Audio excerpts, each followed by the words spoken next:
안녕하세요. 저는 라이브 치과병원 구강외과 전문의 박상원입니다. 오늘은 매복 사랑니에 대한 주제로 케이스에 대한 치료 계획을 세워보겠습니다. 이 케이스도 사랑니가 4개 매복되어 있고요. 그래서 위에 2개, 아래 2개 매복되어 있는 케이스고, 특히 오른쪽은 매복이 엄청 심합니다. 우측 아래 보이는 이렇게 보이는 관이 하치조 신경관으로 머리에서 나온 신경이 하악으로 들어가는 신경인데요. CT 자료를 보면은 여기가 오른쪽 사랑니인데 이렇게 보이는 여기가 이제 신경이 지나가는 위치고, 실제로 사랑니와 그 바깥쪽 뼈 사이에 신경이 좀 끼어 있는 것을 볼 수 있습니다. 이런 경우에는 신경 손상 가능성이 굉장히 높고요.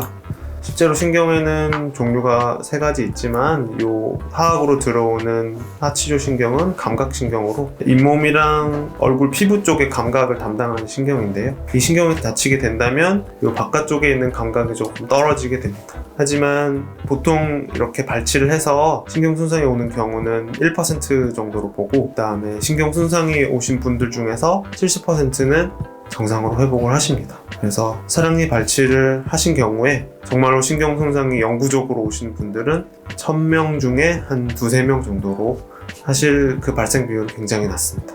오른쪽 사랑니 같은 경우에는 이 위쪽의 뼈가 이미 많이 열려있는 상태로 실제로 식사를 하실 때 이 밑으로 음식물이 마찬가지로 끼어 들어가거나 세균 감염이 생길 수가 있는데, 또 그런 이유로 인해서 더 문제가 생기기 전에 예방적으로 발치할 수 있습니다. 하지만 사랑니가 너무 깊기 때문에 수술 시간이 오래 걸릴 수 있고, 수술한 이후에도 많이 붓고 통증이 오래 지속될 수 있는 단점이 있습니다. 동시에 신경 손상 위험성이 있고요.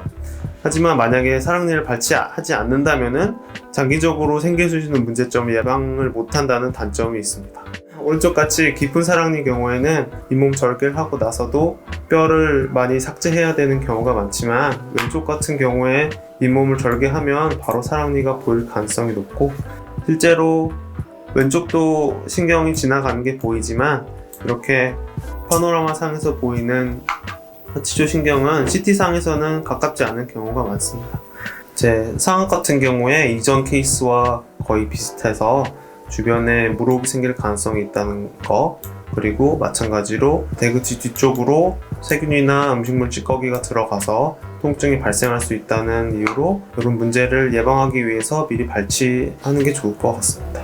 만약에 발치를 안 하게 된다면 마찬가지로 1년에 한두 번씩은 치과에 오셔서 스케일링을 받으실 때 엑스레이를 찍으셔서 이 주변에 문제가 없는지 확인을 하시는 게 좋고, 만약에 이 주변에 물혹이 생기거나 아니면 사랑니 위치가 변하면 그거에 맞는 진료 계획을 따로 또 세워서 진료 진행 받으시는 게 좋을 것 같습니다.